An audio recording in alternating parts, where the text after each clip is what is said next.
วิธีควบคุมอารมณ์ของตัวเองตอนที่เฮาเทศเสียเทศติดลบเฮ็ดแบบใดฟังคลิปนี้ให้จบข้อยเชื่อโลดเนาะเทรดเดอร์90%น่ะคนที่เข้ามาเทศบ่มีดอกไผบ่เคยเทศติดลบและตอนที่เทศติดลบน่ะอารมณ์มันร้อนมันฉุนเฉียวควบคุมได้ยากและช่วงนั้นแหละเฮ็ดให้หลายคนเจ็บตัวแฮงเฮ็ดลบตึมมื้อนี้ทุกคนเนาะข้อยจะมาเล่าประสบการณ์ให้ฟังซะช่วงข้อยแรกๆเข้ามาเทศเนาะอยากเทศแท้เทศว่าตื่นมาแก้วขี้ตาเทศก่อนเทศไปไม้หนึ่ง2ไม้ยิ้มไปเปยแล้วเทศวินหลังจากนั้นเทศไป4-5นาทีพลาดไม้ที่1ไม้ที่2ไม้ที่3ไม้ที่4จนตื่นแก้วขี้ตาลุกขึ้นมาเอาดีๆเอาไปมาเทศติดลบบ่วินบ่วินแล้วอารมณ์ร้อนอยากเอาคืนอยากแก้แค้นตลาดอยากได้กำไรคืนเสียดายเงินที่เสียไปเติมเข้าไปเทศอีกติดลบขาดทุนเทศนี้ติดลบขาดทุนเห็นบ่สาเหตุย้อนว่าตอนนั้นน่ะบ่สามารถควบคุมอารมณ์ของตัวเองได้แล้วถูกเนาะความที่ว่าอารมณ์ร้อนเนาะหรือว่าความโลภครอบงำไปแล้วอยากได้หลายอยากเอาคืนอย่างเดียวบ่อยากที่จะเสียเลยเนาะวิธีที่1ให้ทุกคนพักเซาเทศก่อนพักหน้าจอไปเฮ็ดอย่างอื่นหากิจกรรมที่ผ่อนคลายอย่างเช่นว่าไปออกกำลังกายไปฟังคลิปดีๆหรือว่าฟังพอดแคสต์เนาะไปฟังประสบการณ์เทรดเดอร์ต่างประเทศหลายคนเคยเทรดเสียเทรดติดลบคือกันเนาะข้อที่2มาให้ยอมรับว่าการเทรดติดลบเทรดเสียมันเป็นส่วนหนึ่งของการเทรดบ่มีไผดอกที่ว่าเข้ามาแล้วเทรดแล้วบวกอย่างเดียววินอย่างเดียวบ่แม่นเคยเทรดเสียเคยเทรดติดลบเบิดเนาะทุกคนไปฟังประวัติเทรดเดอร์ที่ประสบผลสำเร็จอยู่ต่างประเทศเขาเจ้าก็เคยเทรดเสียเทรดติดลบคือกันเนาะถ้างั้นให้ยอมรับเนาะอย่าคิดว่าสิเทรดแล้วสิเอาให้ได้อย่างเดียวบ่แม่นเนาะนักเทรดมืออาชีพเขาเจ้าบ่ได้เทรดวิน100%เทรดวินทุกหมายเทรดแล้วได้อย่างเดียวบ่แม่นถ้าเราพลาดแล้วเราต้องพักเนาะและต้นทุนของเราคือกันอย่าให้มันเบิดเพราะว่าเรายังมีโอกาสแก้มือได้ตอนนี้ให้หยุดก่อนให้พักก่อนเนาะตัวที่3อะให้หาสาเหตุเราติดลบย้อนหยังเราใช้เทคนิคใดกราฟแบบใดเดินเงินแบบใดตลาดมันเป็นแบบใดเราคือเทรดเสียคือเทรดติดลบหาวิธีแก้มันเนาะตัวที่4วางแผนใหม่หาวิธีแก้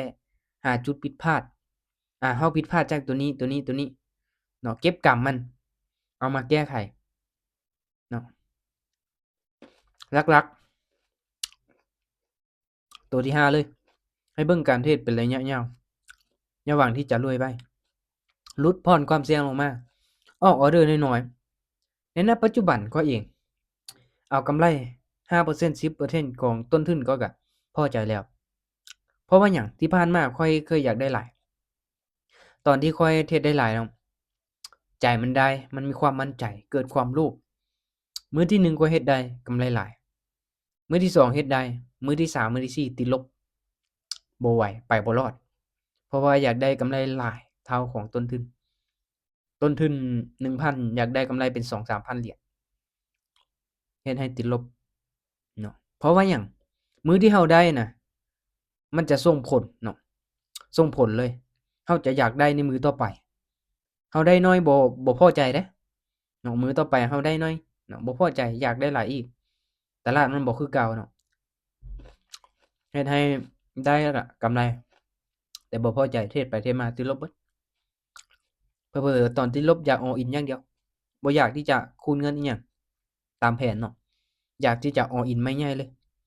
จาก 1,000 ไป 2,000 จาก 2,000 ไป 4,000 เอาไปเอามาติดลบเนาะถ้างั้นลดผ่อนความเสี่ยงออกออร์เดอร์น้อยๆเพื่อความมั่นใจถ้าไปไม้ใหญ่แล้วเราตื่นเต้นเกินไปบ่ต้องไปไม้ละ1เหรียญพออันนี้เนาะทุกคนเนาะคือวิธีแก้แน่นอนว่าเรื่อง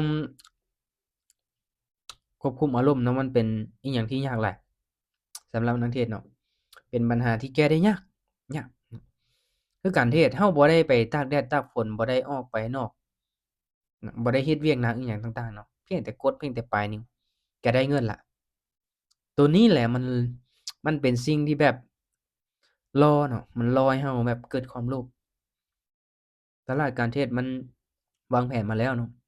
มันจะปล้นเงินจากคนที่ใจร้อนคนที่บ่สามารถควบคุมอารมณ์ของตัวเองได้คนที่บ่มีวินัยกับตนเองเอาไปให้กลุ่มคนส่วนน้อยที่เขาจะมีวินัยกับตัวเองควบคุมอารมณ์ของตัวเองได้เนาะถ้างั้นเลือก